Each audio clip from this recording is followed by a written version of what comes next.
you know, it's the game gonna test you. It's ups and downs. Yeah. And so, like, you know, you gotta be who you are at all times. Jackson, Mississippi has experienced a spike in killings, with more than 150 murders last year, and about 4 in 10 remain unsolved.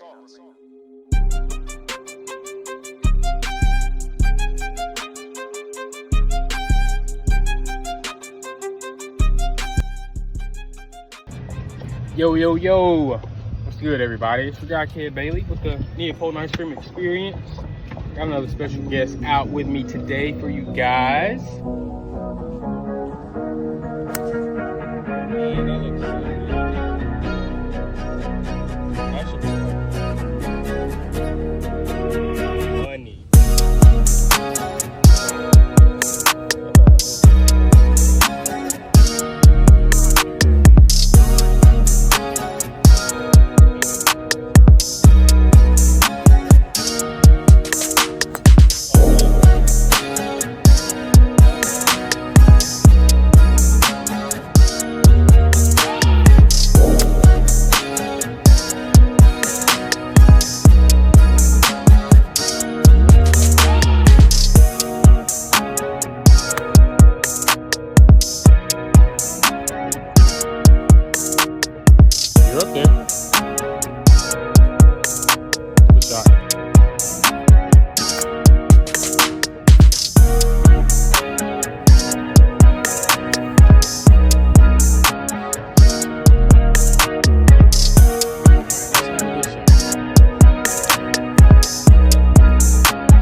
Worst hole of the day, but it is what it is. I think that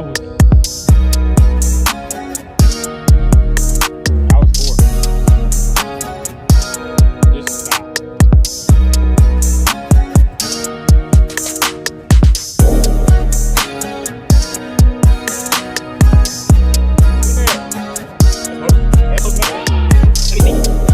I can get out the way.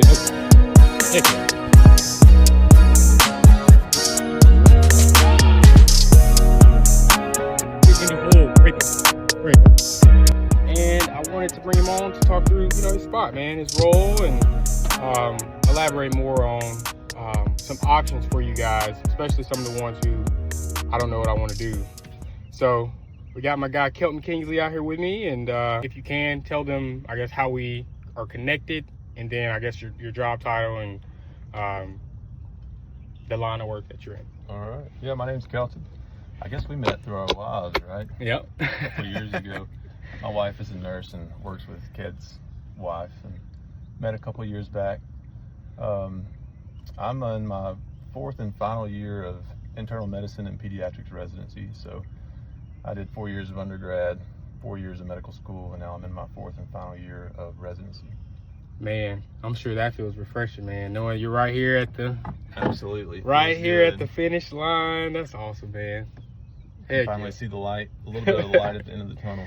Yes, sir. Well, I just wanted to bring you on, man, I guess to talk through a little bit of, I guess, your day, and, I guess give a little insight for some of the people who, maybe are interested in maybe pursuing a practice or maybe becoming a doctor one day. If you don't mind, from, I guess, your typical day when you get up in the morning, you get the coffee, you get settled, get going. How does that typically look? Well, first, coffee is definitely a must. So right now, my day-to-day varies a lot. I rotate a lot through different specialties, being internal medicine and pediatrics. It's if you just do internal medicine after med school, it's 3 years. If you just do pediatrics, it's 3 years. But doing them combined, it's both residencies in a 4-year period, so pretty busy. A lot of switching back and forth. I go from adult patients to pediatric patients every few months, and every month to month, I switch between hospital and clinic-based encounters. So right now, I'm living the good life. I'm on a geriatric clinic, so I'm doing a lot of half clinic days and half study days, preparing for boards, because I do have to take both boards coming up in the fall. Gotcha. But on the clinic, clinics usually run anywhere from 8 to 4, 8 to 5. So, typical office hours when I'm on the clinic side of things. When I'm in the hospital, it's a little bit more intense. typically getting at the hospital around 6 o'clock.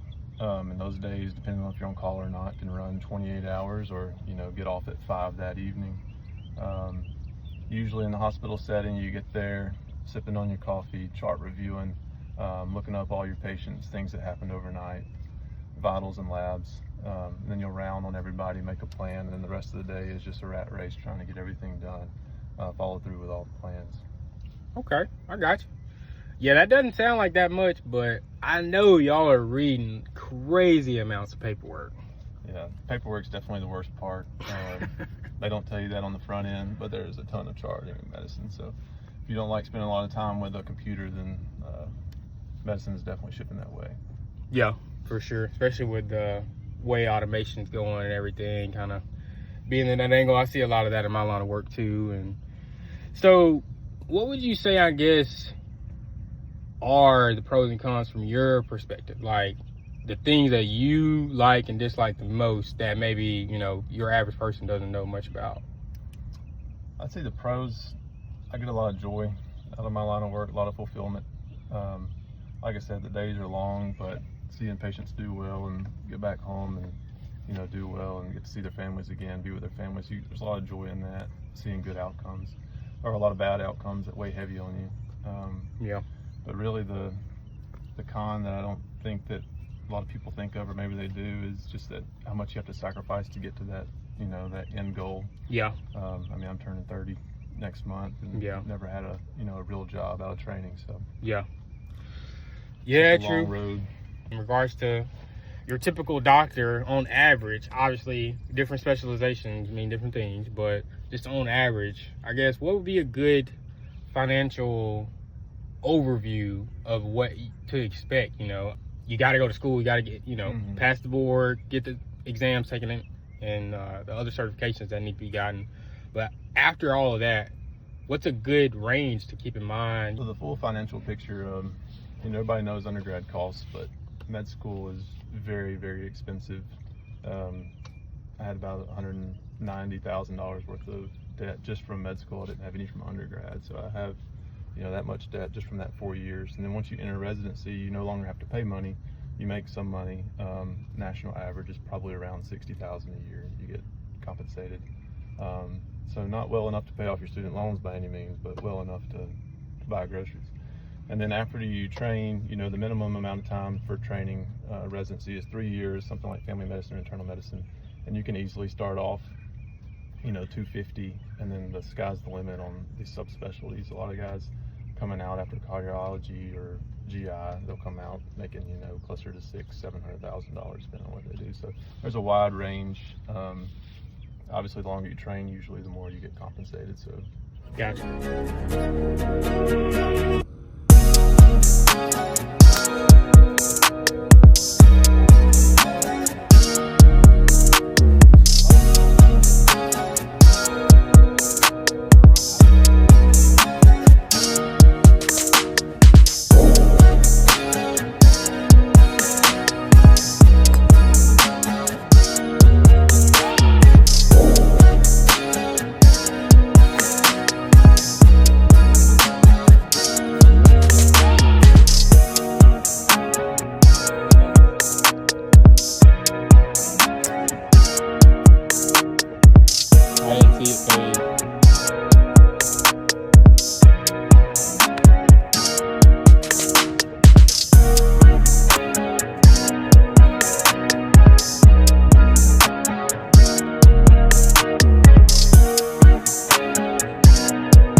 how do you know if it's a good versus a bad day? Like, that's honestly what I'm kind of curious about, knowing that it's school and everything. Like, is it mostly just patients and like resolving those issues, or?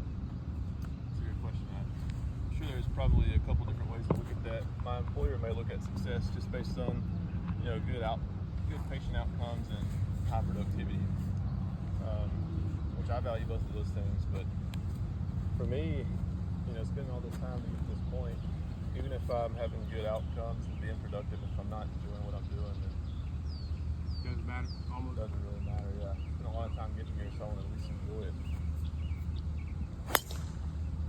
Sure, that's gonna hold. Oh yeah. Thank you.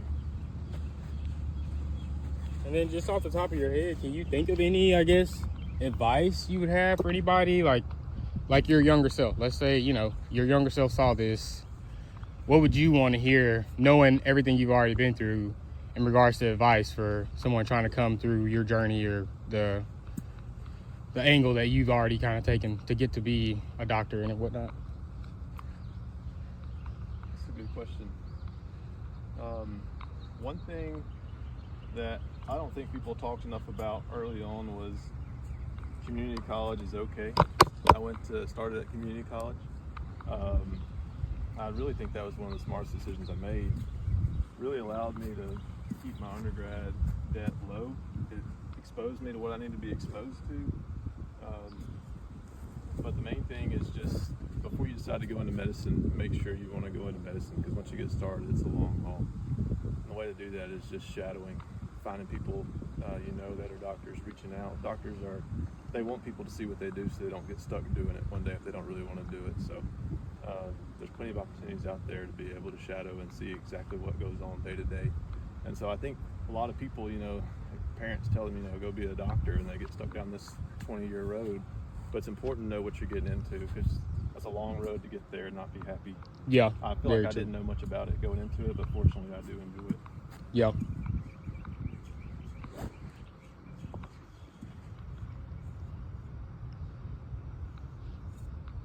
I think you're gonna be right over there where I'm at.